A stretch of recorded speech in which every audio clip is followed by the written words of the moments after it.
Assalamualaikum dan salam sejahtera kepada semua penonton. Saya harap anda semua berada dalam keadaan yang sihat dan gembira. Jadi pada hari ini kita akan membincangkan satu isu yang memerlukan perhatian yang serius, iaitu mengenai isu bunuh diri dalam kalangan pelajar dan cadangan atau langkah yang boleh diambil untuk menangani isu ini. Kehidupan pelajar adalah perjalanan yang penuh cabaran dan tekanan. Terkadang bebanan ini boleh membuatkan seseorang merasa terlalu terpinggir dan mungkin akan membawa mereka hingga kepada titik terberat hidup mereka. Jadi sebagai masyarakat yang prihatin, kita perlu memahami bahawa setiap individu menghadapi cabaran yang berbeza.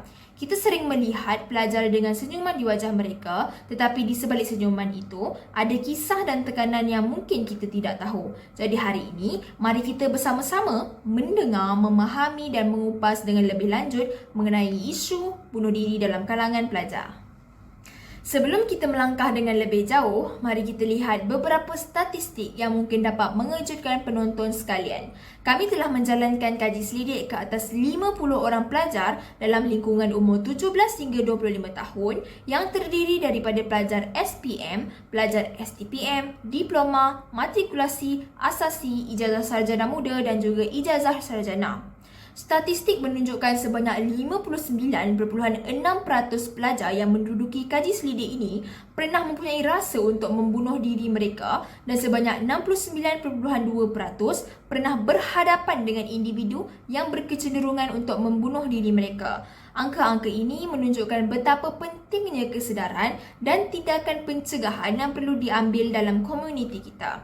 Dan berdasarkan data kaji selidik yang diambil ini juga dapat dilihat bahawa faktor utama yang membawa kepada masalah bunuh diri ini adalah disebabkan oleh masalah kewangan, kedua disebabkan oleh masalah akademik dan juga ketiga disebabkan oleh masalah keluarga. Kesihatan mental adalah sebahagian perkara yang penting dalam kehidupan kita. Namun ada kalanya tekanan pelajaran, masalah peribadi atau rasa kesunyian boleh menjadi bebanan yang sukar untuk kita tanggung apabila kita bersendirian. Penting untuk kita kenali tanda-tanda awal apabila seseorang mungkin mengalami kesulitan emosi, perubahan dalam tingkah laku, penarikan diri atau perubahan mendadak dalam minat mereka mungkin menjadi isyarat yang tidak boleh kita abaikan. Tetapi bersama-sama kita boleh membuat perubahan, memberikan sokongan, mendengar tanpa menghakimi dan mengajukan pertanyaan yang peduli ini boleh membuka pintu kepada perubahan yang positif.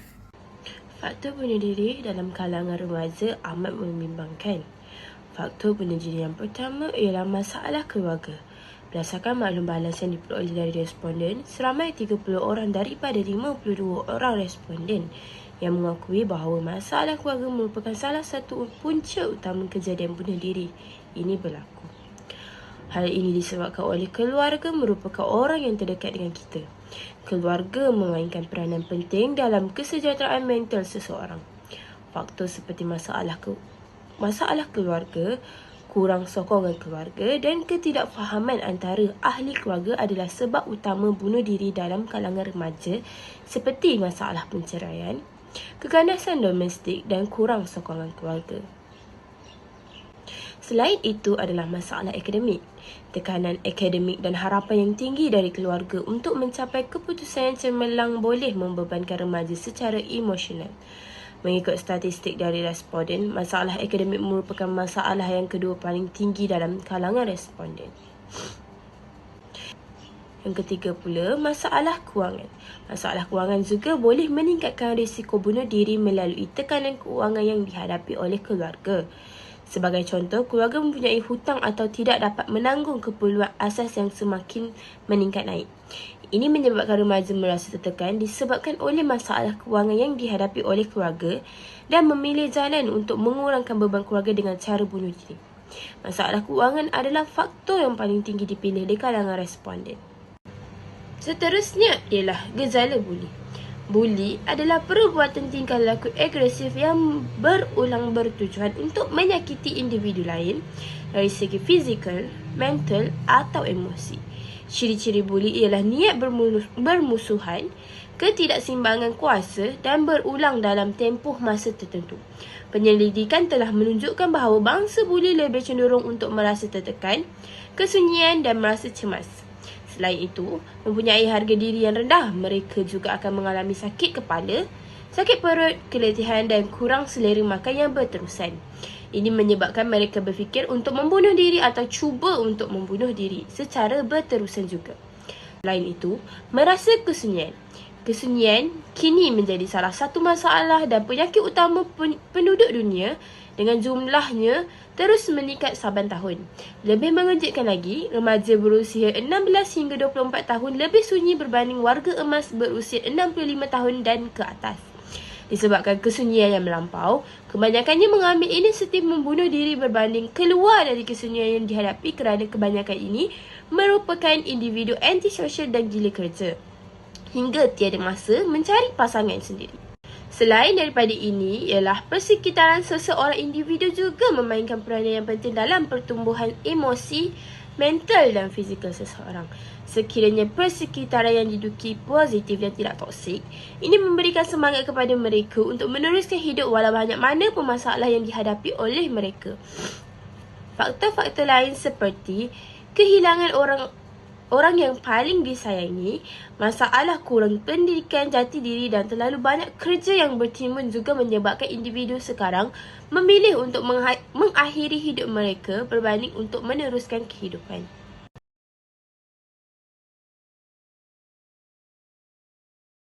Kesan yang pertama adalah pandangan buruk daripada masyarakat. Masyarakat akan memandang buruk kepada keluarga dan juga individu tersebut disebabkan oleh tidak boleh mengawal diri daripada melakukan tindakan bunuh diri tersebut. Seterusnya adalah kecederaan fizikal dan mental kepada individu dan juga kecederaan mental kepada keluarga sendiri.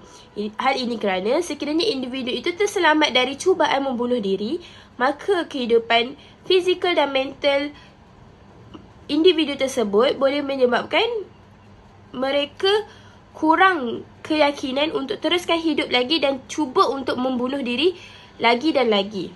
Seterusnya, keluarga mangsa perlu menanggung malu dan rasa bersalah. Bagi kesan kepada keluarga, kematian mengejut seseorang ahli keluarga akan menyebabkan ahli keluarga yang lain menyesal dan sedih. Mereka akan sentiasa dipenuhi dengan rasa bersalah dan menyalahkan diri sendiri kerana mereka tidak dapat menghentikan kematian ahli keluarga mereka. Sesetengah mungkin akan kemurungan dan juga boleh menjadi mangsa bunuh diri yang seterusnya akibat mereka tidak dapat menerima dan mengawal rasa bersalah mereka.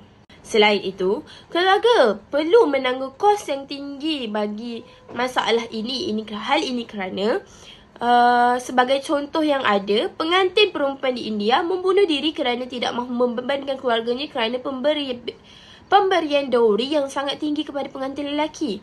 Hal ini menunjukkan pengantin perempuan ingin mengurangkan beban keluarga dan sanggup mengorbankan diri sendiri daripada berkahwin dengan pengantin lelaki yang mengenakan dowry yang sangat tinggi kepada pengantin perempuan. Seterusnya, mendorong masyarakat untuk melakukan aktiviti bunuh diri. Perbuatan bunuh diri tidak seharusnya berlaku dalam kalangan penduduk negara maju kerana akan menjadi contoh teladan yang tidak baik. Perbuatan ini perlulah dielakkan demi menjaga maruah diri agar tidak menjadi ikutan masyarakat yang lain. Islam menghendaki agar semua umatnya itu mempunyai kekuatan fizikal dan memiliki keazaman yang teguh dalam menghadapi segala bentuk kesusahan.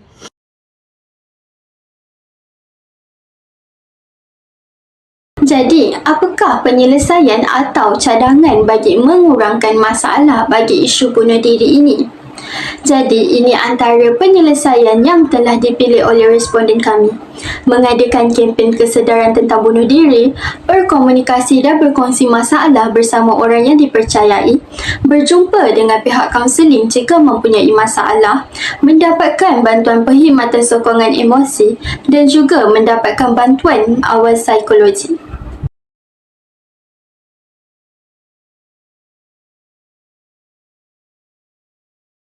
Berdasarkan data pengumpulan dari maklum balas responden, seramai 21 orang responden telah memilih dan berpendapat bahawa pihak berkenaan perlu mengadakan kempen kesedaran tentang bunuh diri. Ini kerana setiap tanggal 10 September setiap tahun, ia merupakan Hari Pencegahan Bunuh Diri Sedunia. Ia merupakan peringatan untuk menitikberatkan perhatian pada permasalahan bunuh diri yang kerap terjadi di seluruh dunia. Menurut International Association of Suicide Prevention IASP, tema untuk tahun 2023 adalah bertindak segera harapan terbina. Tema ini memfokuskan peranan masyarakat secara bersama untuk bertindak bagi mencegah tingkah laku bunuh diri terutamanya dalam pasca COVID-19. Dengan mewujudkan harapan menerusi tindakan, ia merupakan isyarat mereka yang berisiko tingkah laku bunuh diri bahawa ada yang peduli dan menyokong mereka.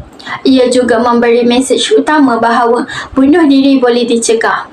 Bermula daripada individu, keluarga, komuniti, pihak berkepentingan, penggubal polisi, ahli politik, semua agensi kerajaan dan swasta serta NGO, tindakan segera perlu diambil bagi menangani tingkah laku bunuh diri secara bersama dalam masyarakat.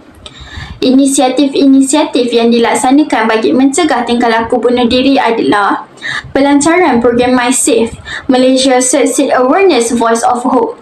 Program ini merupakan satu usaha untuk mengukuhkan lagi pelaksanaan aktiviti pencegahan tingkah laku bunuh diri dalam kalangan masyarakat bagi meningkatkan kesedaran berkaitan tingkah laku bunuh diri dan menghentikan stigma, meningkatkan kolaborasi multisektoral dan kapasiti modal insan serta meningkatkan akses kepada bantuan dan intervensi awal krisis, rawatan dan sokongan psikososial serta tindak susul pasca cubaan bunuh diri dan kematian akibat bunuh diri.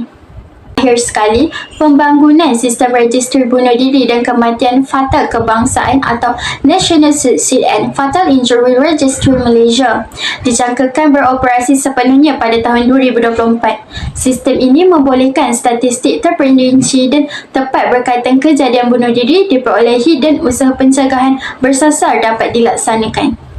Selain itu, berkomunikasi dan berkongsi masalah. Ini merupakan isi utama yang banyak dipilih daripada responden kami. Responden berpendapat bahawa jika mereka berkongsi dan berkomunikasi dengan orang yang mereka percayai seperti keluarga atau kawan rapat, ia akan dapat mengurangkan beban masalah yang dihadapi kerana apabila mereka berkongsi masalah, mereka dapat berkongsi pendapat dan mencari jalan penyelesaian bagi menyelesaikan masalah atau beban mereka. Justru itu, mereka tidak akan memikirkan bahawa mengakhiri hidup atau membunuh diri merupakan penyelesaian yang terbaik untuk menyelesaikan masalah mereka. Jadi, kita sebagai keluarga atau kawan rapat perlulah berkomunikasi atau bercakap dengan mereka agar mereka dapat meluahkan perasaan. Jangan kita sesekali memandang remeh niat mereka untuk membunuh diri dan jadilah seorang pendengar kerana mereka sebenarnya ingin anda mendengar masalah yang dialami. Secara perlahan-lahan, yakinkan diri mereka bahawa Allah tidak akan menguji hamba-Nya di luar kemampuannya sebagaimana yang disebut dalam surah Al-Baqarah ayat 286. Seterusnya, berjumpa dengan pihak kaunseling. Responden berpendapat bahawa sesi kaunseling dapat membantu orang yang ada keinginan untuk membunuh diri sendiri dan memberi alasan untuk hidup. Mereka memerlukan sokongan emosi serta kaunseling seperti stres, risau dan putus harapan. Mereka mengenal pasti individu yang berisiko, menentukan seberapa besar bahaya yang ditimbulkan kepada diri mereka sendiri dan bekerja dengan mereka dalam sesi kaunseling atau terapi. Pihak kaunseling juga membantu dalam situasi dan krisis dengan membuat rancangan untuk hidup dan membantu melalui kesedihan mereka. Individu yang menjalani terapi dan sesi kaunseling mungkin akan mengetahui cara-cara untuk menentang keinginan untuk mencederakan diri sendiri jika orang yang terlibat dalam tingkah laku sendiri merosakkan, faktor-faktor yang membawa kepada pemikiran membunuh diri dan mewujudkan satu pelan yang merangkumi strategi mengatasi dan kaedah untuk mengatasi pemikiran bunuh diri sekiranya berulang. Seseorang itu perlu mendapatkan bantuan sokongan perkhidmatan emosi daripada pihak yang berkenaan. Seramai 61.5% responden yang telah mempersetujui bahawa dengan cara mendapatkan bantuan perkhidmatan sokongan emosi ini adalah salah satu cara bagi mengurangkan masalah ini. Pihak berkenaan telah menyediakan satu platform iaitu talian bantuan krisis ataupun talian HEAL 1555 Help with Empathy and Love yang bermula sejak 21 Oktober 2022. Talian ini merupakan talian bantuan krisis yang pertama yang dikendalikan sepenuhnya oleh pakar psikologi sendiri. Talian ini sesuai kepada sesiapa yang ingin meluahkan perasaan yang telah lama dipendam ataupun kepada sesiapa sahaja yang ingin mendapatkan bantuan awal tanpa memerlukan seseorang itu untuk pergi ke peringkat yang lebih tinggi, iaitu dengan berjumpa pakar psikologi sendiri di hospital. Baiklah, yang seterusnya, sekiranya perasaan negatif sudah terlalu menyelubungi diri seseorang itu, mereka perlulah mendapatkan bantuan awal daripada psikiatris. Cara ini adalah cara yang paling terbaik bagi seseorang yang telah melampaui batas. Hal ini kerana para pakar psikiatris lebih mengetahui bagaimana cara untuk menyembuhkan perkara-perkara yang negatif tersebut. Dengan ini, pesakit perlu menjalani suatu ujian yang bernama ujian DAS di klinik kesihatan terdahulu. Kemudian surat rujukan akan dikeluarkan jika keputusan DAS adalah teruk. Dan dengan itu, mereka akan menjalani beberapa sesi rawatan bersama psikiatris dan ubat akan diberikan jika perlu. Kesimpulannya, apa yang perlu kita ambil perhatian adalah tanda-tanda yang mungkin menunjukkan seseorang mengalami kesukaran emosi atau mungkin memikirkan tindakan yang serius.